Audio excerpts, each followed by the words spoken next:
où ce texte est difficile. Nous arrivons à la fin de la vie de Daniel et le peuple reprend le chemin vers Israël, le pays promis, mais l'avenir n'est pas toujours facile.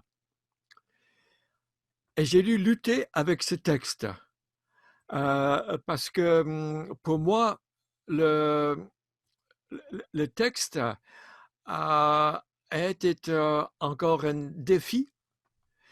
Et en pensant aussi à vous, ça semble a priori pas une bonne nouvelle. Mais plus que j'ai lutté avec le texte, plus que j'ai compris que notre Dieu utilise ces difficultés et il a des projets plus profonds et plus vastes que ce que nous pouvons imaginer.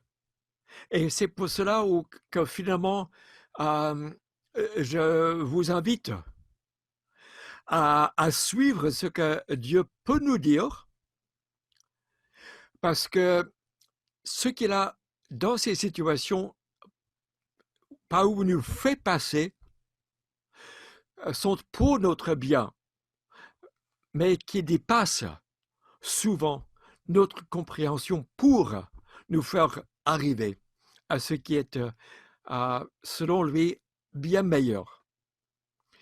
Donc, je vais faire un partage d'écran avec vous.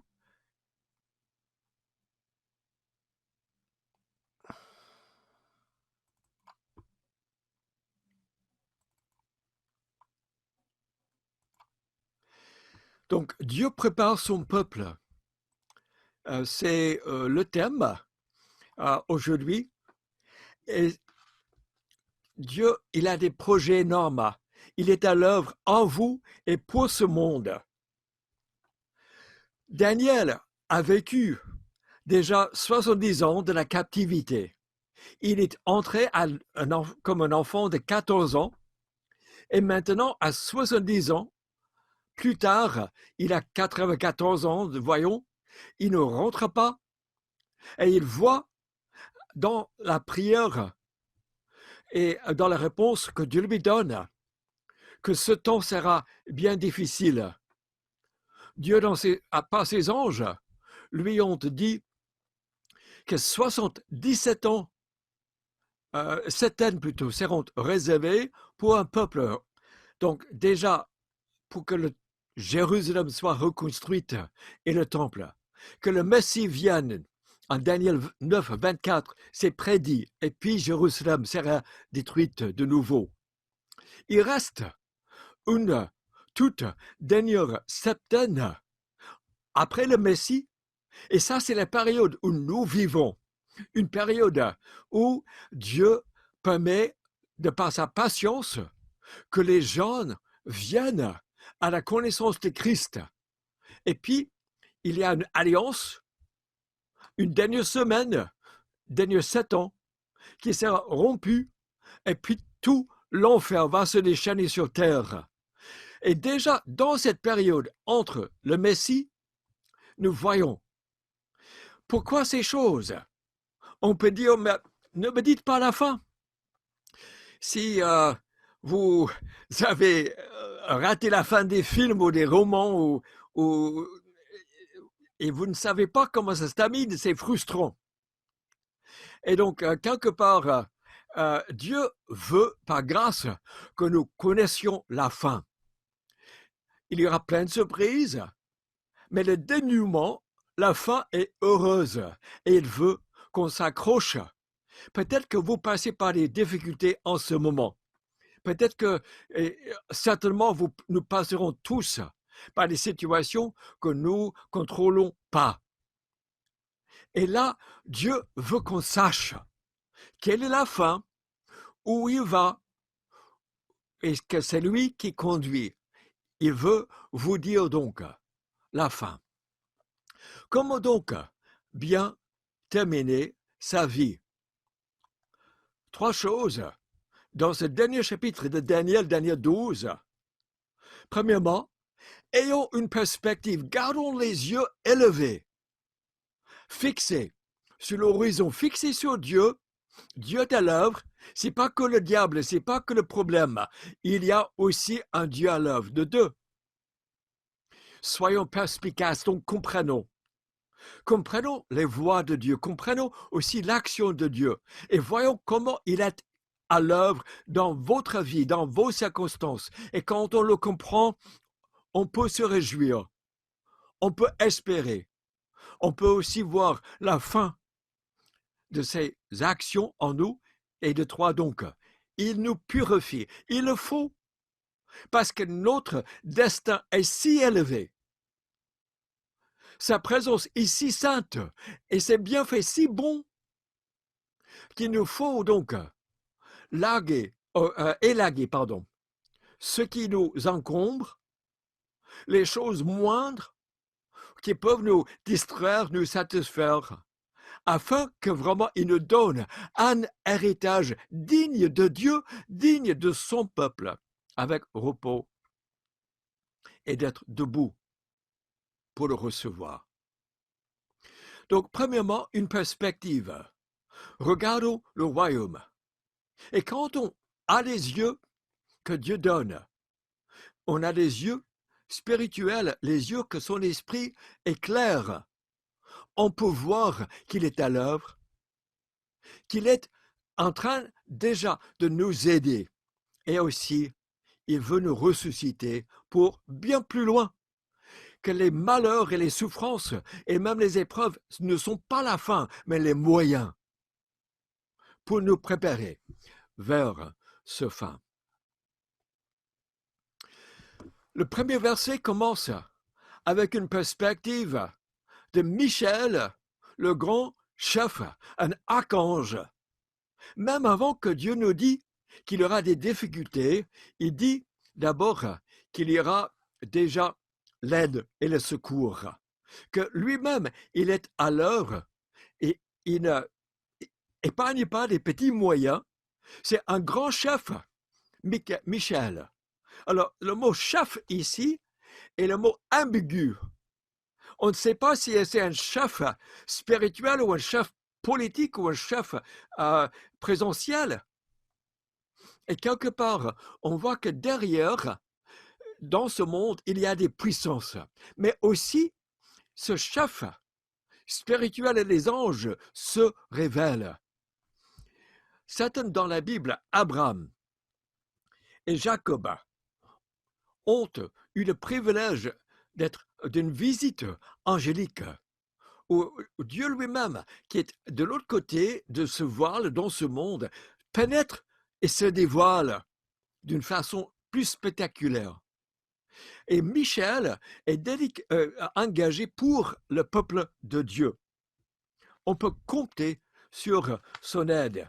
Les anges de Dieu, dit le psalmiste, campent autour de ceux qui le craignent.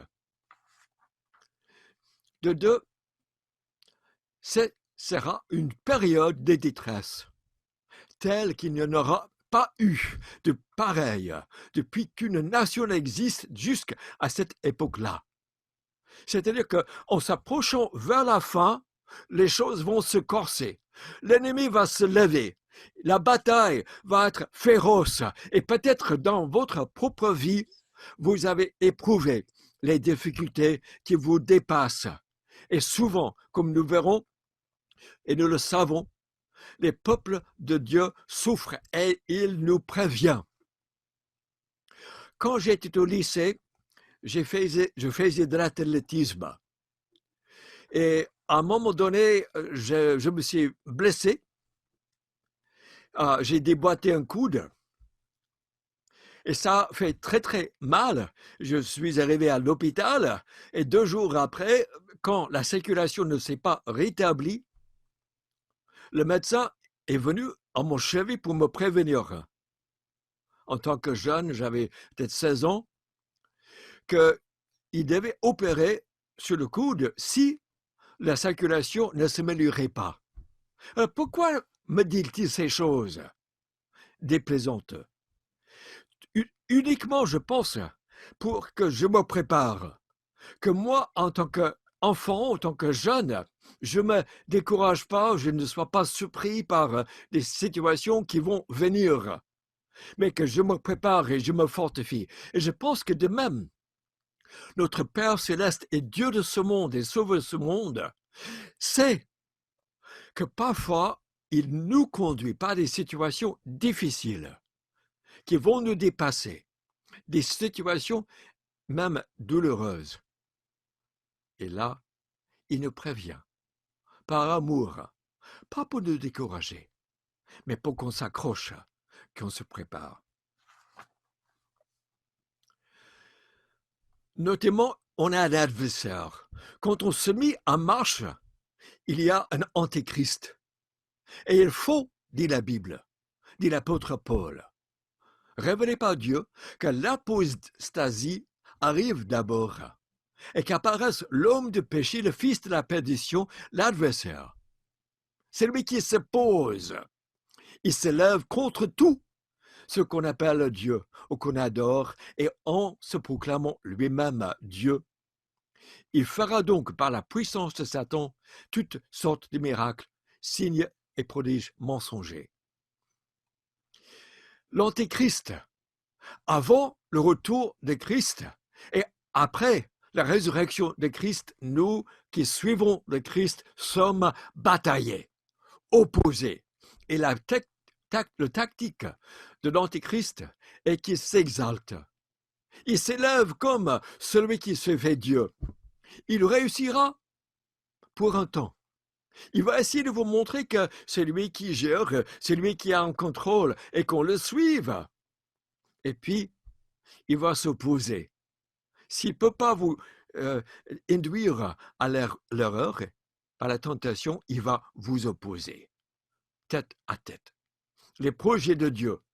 Parce qu'il ne peut pas se prendre à Dieu, il va essayer de séduire ce monde. Le problème est que ce monde va aimer gober. Parce que quelque part, Dieu qui nous demande de le suivre, ça peut effreindre d'une certaine façon un libre, une liberté, un libre arbitre. Et donc, l'Antéchrist qui se propose de s'exalter, et nous avec, qui nous propose de réussir sur tous les fronts, et puis même de s'opposer à Dieu. Alors, dans le cœur sans Dieu, le cœur qui n'a pas l'esprit de Dieu, ça a de l'attrait. On peut se dire, waouh, c'est vraiment un chef qu'il me faut, ça me plaît. Alors, Jésus-Christ n'est pas comme l'Antéchrist. Il est celui, comme on voit à gauche, il est révélé dans le livre de Daniel, en Daniel 9, comme celui qui expie et qui apporte une justice. Donc, ce n'est pas celui qui s'exalte, mais c'est celui qui s'abaisse. Il prend sur lui notre malheur, notre condition, notre péché, notre faiblesse pour créer justice. De deux, comme un prêtre, il intercède. Il ne se pose pas à Dieu, il intercède pour nous. Et combien nous avons besoin d'un grand frère qui intercède, qui prend notre place entre Dieu saint et nous, qui tâtonnons et qui trébuchons, mais qui suivons. Et puis finalement, il est celui qui éternel, le diable réussira pour un temps. Attention, sa fin sera avec éclat et une destruction totale, anéantissement total. Donc, le Fils de l'homme, Jésus s'appelle, comme celui qui s'identifie à nous et dit, est venu avec les nuées de le ciel, avec une domination, avec la gloire et un règne qui lui sont donnés, et son royaume ne sera jamais détruit. C'est une promesse répétée dans Isaïe, en Daniel 7, en Daniel 10, c'est répété dans la Bible, dans les psaumes. Et donc, contraire au diable, contraire à ce monde qui prendra fin, le royaume de Dieu, même si on souffre, même si le monde ne le reconnaît pas, même si il y a de l'opposition. C'est ce royaume glorieux qui durera et qui perdurera éternellement. Quelle différence avec l'Antichrist qui s'oppose, qui s'exalte, et pour un temps, le Christ qui expie, qui prend notre côté, et qui, comme un prêtre, intercède, conseille, vit avec nous par son esprit, et aussi qui règne éternellement.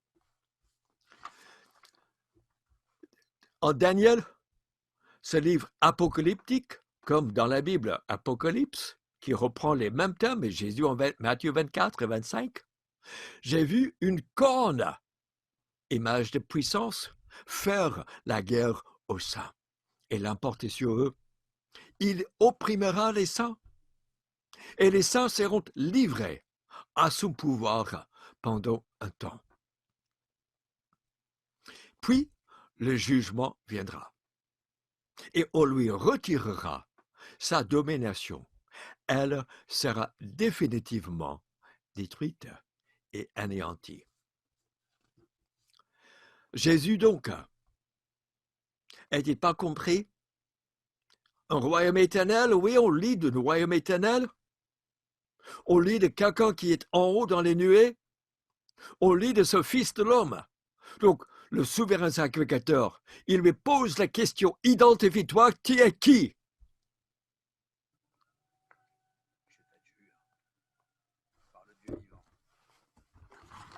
De nous dire si tu es le Christ, le Fils de Dieu.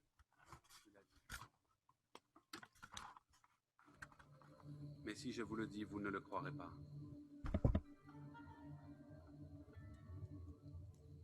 De plus, je vous le déclare, vous verrez le Fils de l'homme, assis à la droite de la puissance de Dieu et venant sur les nuées du ciel. Il a blasphémé. Qu'avons-nous encore besoin de témoins? Aucun. Que vous en semble? Il mérite la mort. La mort.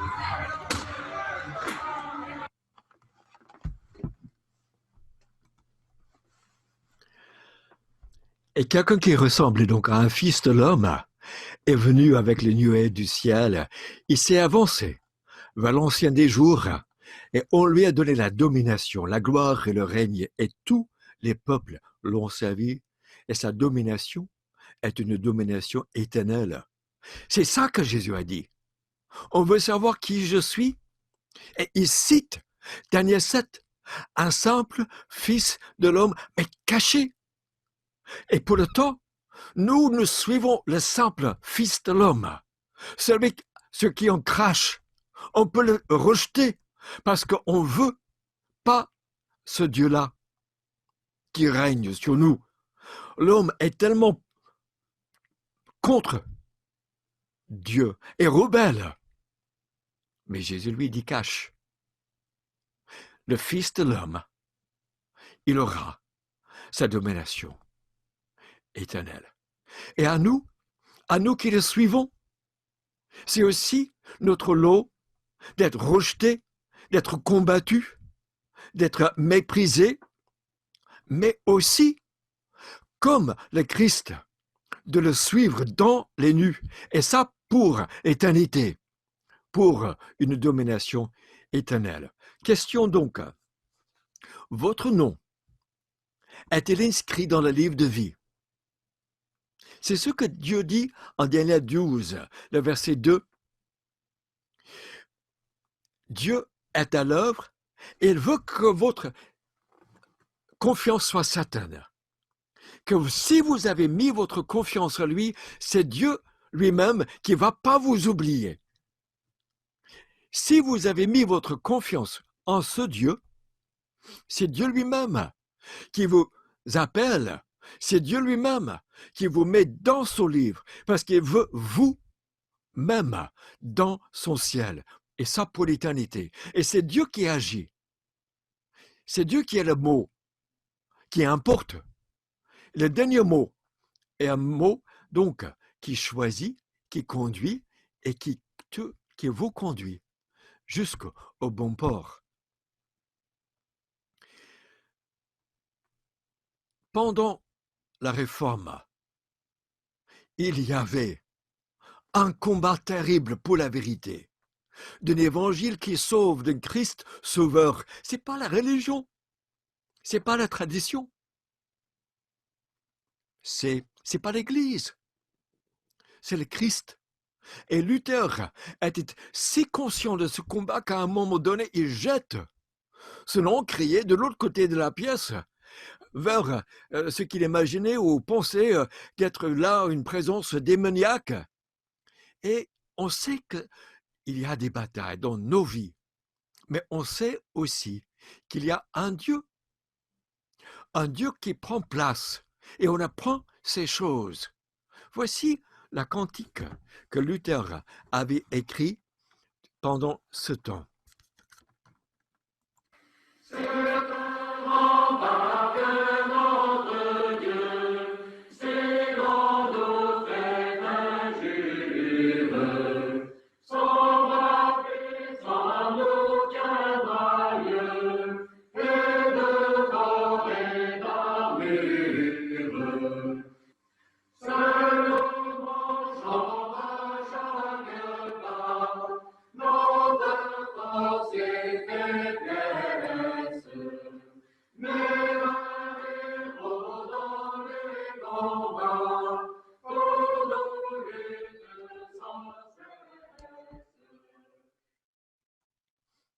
Connaissons-nous cet héros?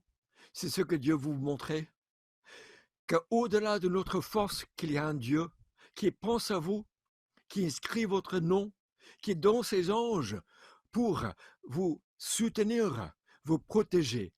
Faisons appel donc à son nom. Il veut nous montrer que dans ce combat, il y a un Dieu.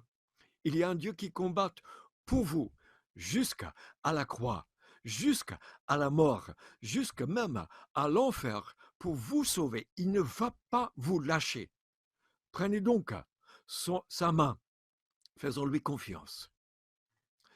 De deux, si nous faisons confiance et si nous gardons les yeux fixés sur ce Dieu-là, avec perspective, nous deviendrons perspicaces, formés au pied de Jésus-Christ, formés dans les combats, formés dans les difficultés, formés dans les secrets de la personne de Dieu, de la puissance de Dieu et du salut de Dieu. Et nous connaîtrons donc la promesse de sa résurrection, parfois ici-bas dans notre faiblesse, mais aussi à venir, et nous éprouverons la certitude de sa parole à l'œuvre pour nous. Il nous dit, ceux qui dorment dans la poussière de la terre se réveilleront. Chaque tombe livrera sa mort. Chaque personne fera face à ce Dieu et rendra compte à ce Dieu pour ce qu'il a fait de Jésus-Christ. Les hommes pour la vie éternelle. Et c'est pour cela qu'il nous prépare. Il nous élève vers le haut. Il nous détache de la terre. Il nous détache des vanités ou de ceux qui peuvent nous obnubiler. Parce qu'il a bien de meilleurs. Il veut nous remplir. Et d'autres, les autres, pour une honte et l'horreur éternelle. Isaïe, tout être vivant viendra se prosterner. On verra les cadavres des hommes qui se sont rebellés contre moi. Le ver ne mourra pas, le feu ne s'éteindra pas, et chacun sera un objet d'horreur. Terrible. C'est pas des choses simples. Ça nous dépasse parce que Dieu est saint.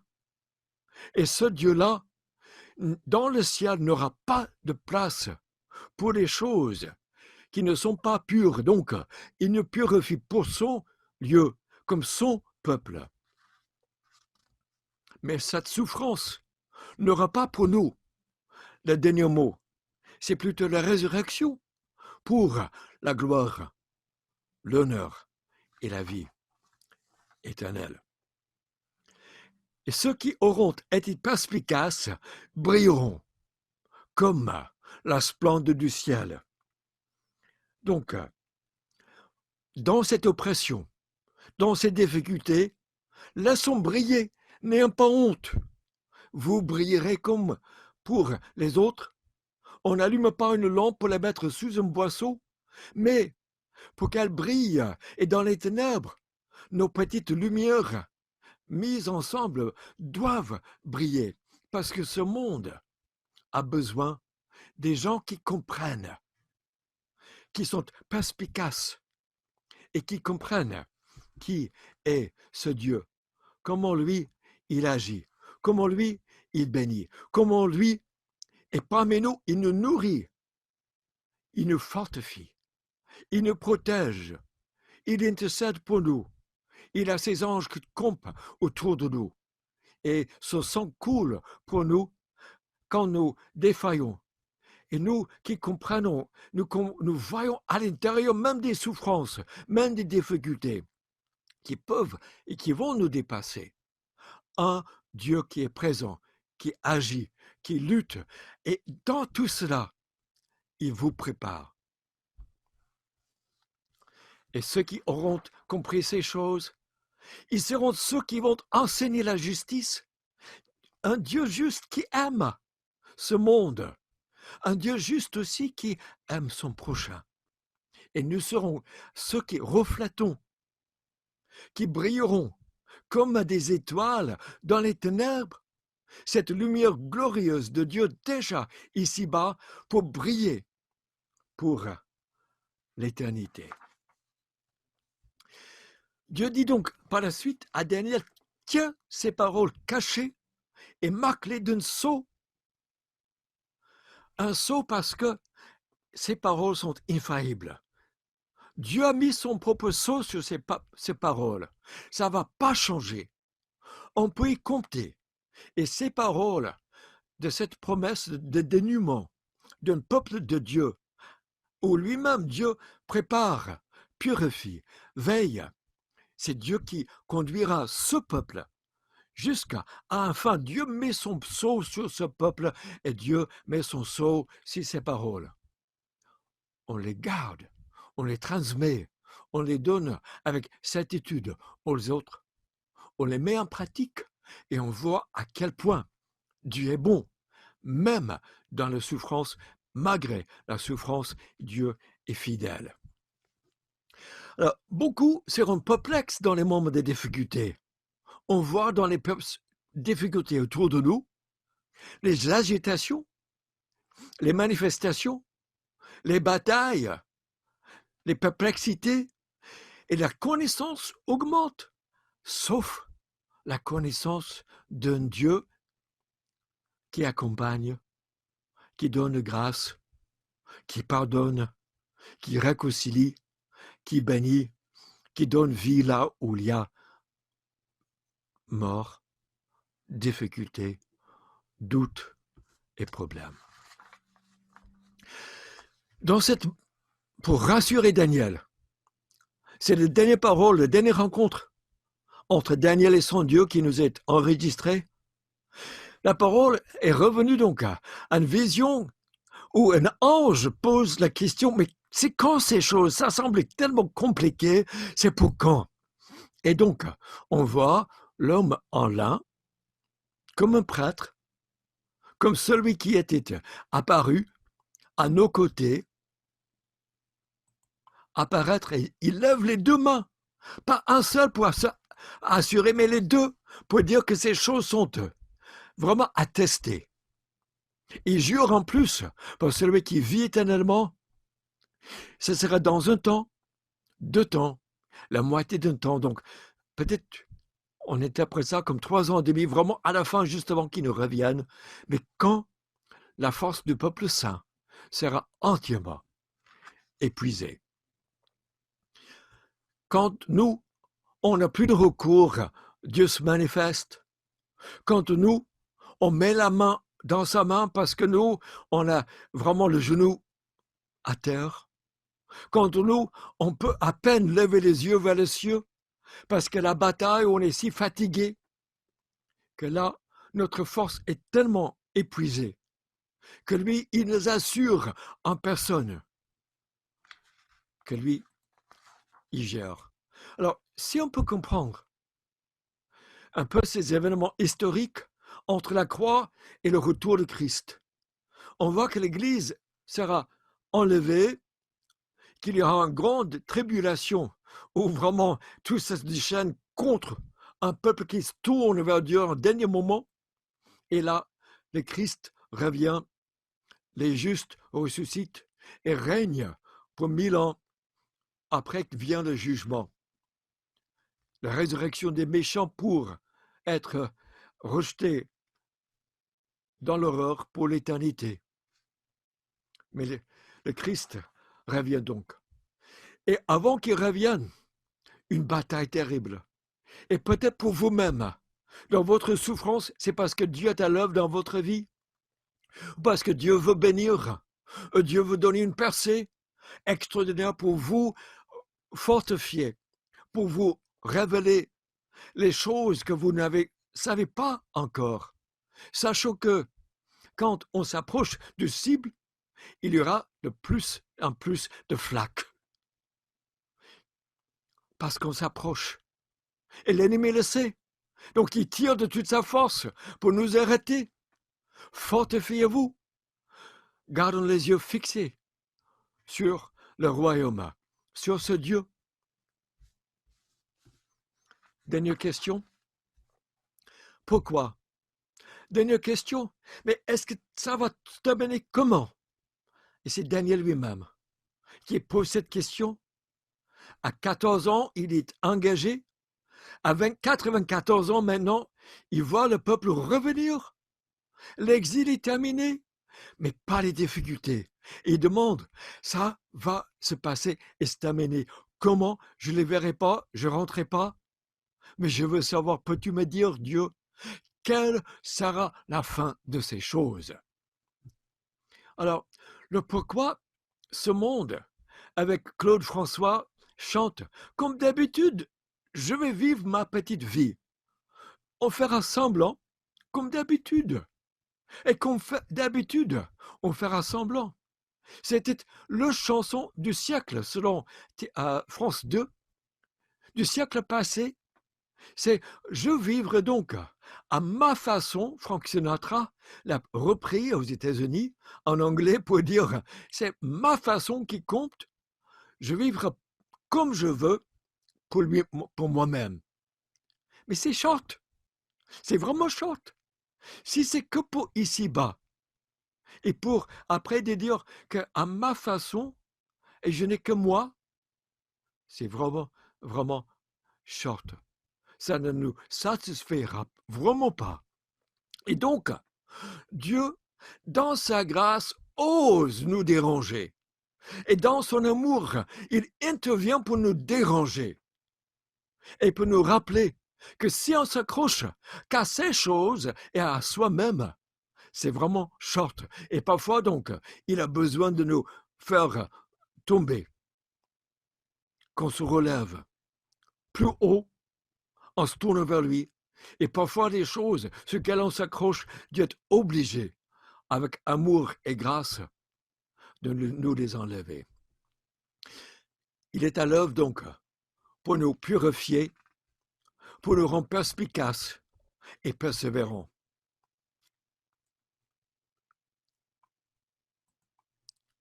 Je mettrai mon peuple dans le feu, je le purifierai, je l'éprouverai, comme on éprouve l'or, il fera appel à mon nom, et moi, je lui répondrai. Je dirai, c'est mon peuple. Donc, Dieu purifie. Ailleurs, il est écrit que Dieu nous rende purs. Comme un arbre, il fait de cette tige une flèche dans ses mains, pour ses buts. Et il a une vie qui compte, une vie qui sert, et pour révéler sa gloire, purifié. Pour son but, purifié. Pour son ciel, purifié. Pour faire participer plutôt avec les saints de tout ce temps, toute histoire, tout pays, des anges de tous les temps, et Dieu pour l'éternité. Il faut bien qu'il nous purifie. Et donc Dieu est à l'œuvre, il nous le faut. L'apôtre Pierre donc disait, une pure vie pour un héritage, à vous qui êtes gardés par la puissance de Dieu, puisqu'il le faut, pour un temps, afin que la valeur éprouvée de votre foi, beaucoup plus précieuse que l'or, aura pour résultat la louange devant Dieu, que Dieu éprouve notre foi et qu'on se met devant Dieu et nous éprouve et nous approuve pour dire oui, c'est un bon peuple, oui, c'est mon enfant, oui, je l'ai préparé pour l'éternité et qu'il entre à l'honneur lorsque Jésus-Christ apparaîtra. Les méchants feront le mal, aucun d'eux ne comprendra, tandis que ceux qui sont perspicaces, on prend le temps avec Dieu, on ouvre sa parole et son esprit nous le fait comprendre. Et on devient même dans les difficultés méchants. Il fait le mal, il donne son cœur au mal, il opprime les gens. Et les perspicaces, il s'accroche, il comprend Dieu, il comprend les voies de Dieu. Les difficultés, voici après Daniel. Première, on reconstruit le temple et on les arrête. Le livre d'Esther, on va menacer le peuple juif. Le livre de Néhémie, parce que le peuple se compromet avec les gens du pays et oublie leur Dieu. Il y avait des difficultés. Ou encore, 168 avant Jésus-Christ, Antioche Épiphanès qui pille Jérusalem pour en faire une ville grecque, que les Juifs s'arrêtent, que l'autel soit souillé et que le culte interdit. Et puis là, un peuple, les Maccabéens, qui s'élève jusqu'au sang, à se libérer sans 3 ans de combat difficile, qui se termine avec l'Hanouka qui célèbre désormais à partir de l'année 164, où les plus perspicaces donneront instruction. Hérode qui tue les enfants juste avant la naissance de Jésus-Christ et toujours par la suite. Nous connaissons les difficultés. Heureux celui qui attendra et qui arrivera jusqu'à la fin, a dit donc Dieu à Daniel. Dieu à nous, Jésus-Christ à nous, à persévérer jusqu'à la fin, ne pas décrocher. Vous les jeunes, ne pas vous laisser impressionner. Vous qui avez suivi, grandi dans une famille chrétienne, oh, nous vous disons, détournez pas pour ce monde, pour les promesses. Vous, ne vous lâchez pas. John Bunyan était entouré dans la tour de Londres pendant 12 ans, a persévéré jusqu'à la fin. Il a écrit Le voyage du pèlerin. Nous devons partir. C'est ce qui est écrit dans ce livre et c'est également ce que je ressens au fond de moi. Tu nous demandes à moi et à nos enfants de venir avec toi par-delà les frontières ? Vous devez garder cette lumière en vue et vous diriger vers elle. Ne tournez ni vers la droite, ni vers la gauche. Continuez Sur le droit chemin.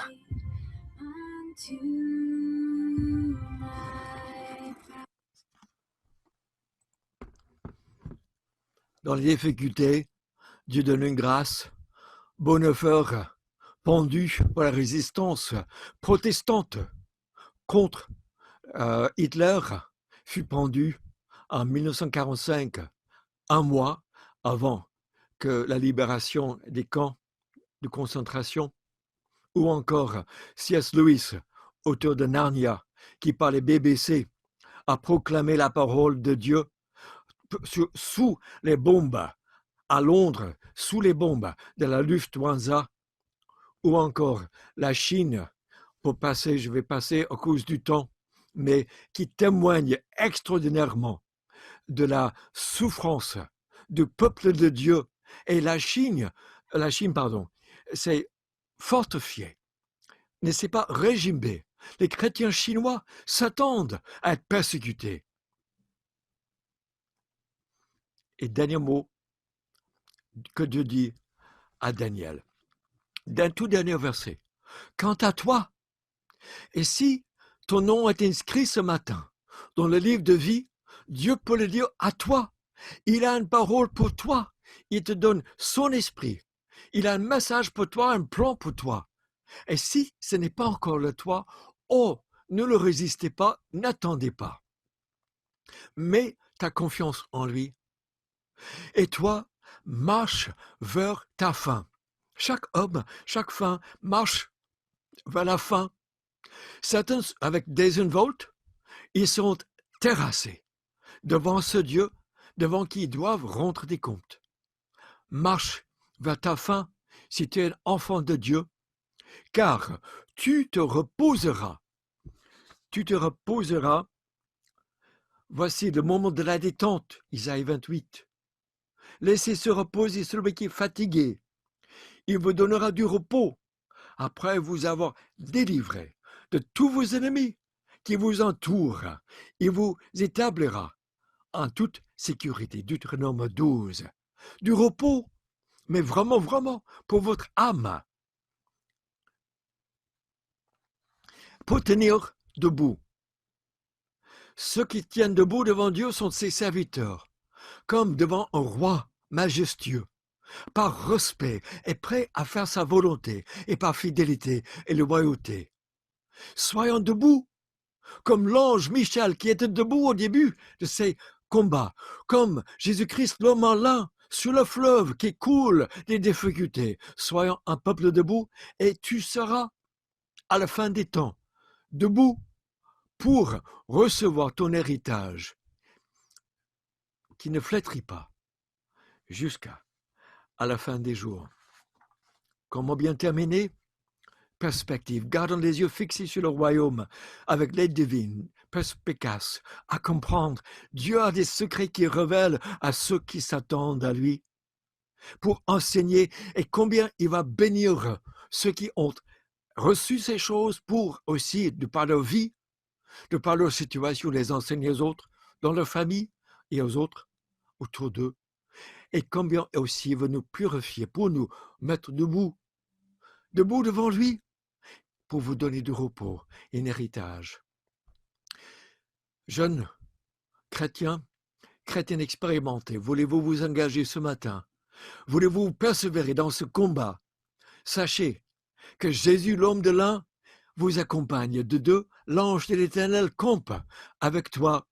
De trois, sa parole est scellée et sûre. Faites-lui confiance. De trois, ton nom sera inscrit immuable dans son livre. De 5, on comprend sa parole, ses plans, sa personne, malgré les frustrations de cette vie. 6, les limites de la souffrance sont fixées par Dieu. 7, il vous purifie. Il a des projets pour vous. Votre caractère, votre âme. Et de 8, il vous ressuscitera. Malgré le mépris, malgré la honte, malgré les problèmes, pour la gloire, pour le repos, pour être debout, pour un héritage. Alors, dernier mot. Si vous êtes engagé à le servir, comme l'a été Daniel, regardez comment il a terminé. Il avait perspective. Il s'est renouvelé avec les disciplines spirituelles. Il lisait sa Bible. Il prenait le temps avec Dieu. Il avait un apprentissage continu. On le voit à genoux. On le voit à l'écoute de Dieu. Et puis finalement, il avait appris avec ses amis, Meshach, Shadrach et Abednego, même les anges, au même Jésus-Christ. La fin, c'est que le début. Soyons prêts. Préparons-nous. Perspective. Dieu, gardons les cœurs fixés. Perspicace. Dieu vous enseignera des choses merveilleuses sur lui-même, sur votre vie. Et persévérant, heureux ceux qui persévèrent jusqu'à la fin. Merci de votre patience et persévérance pour ce message.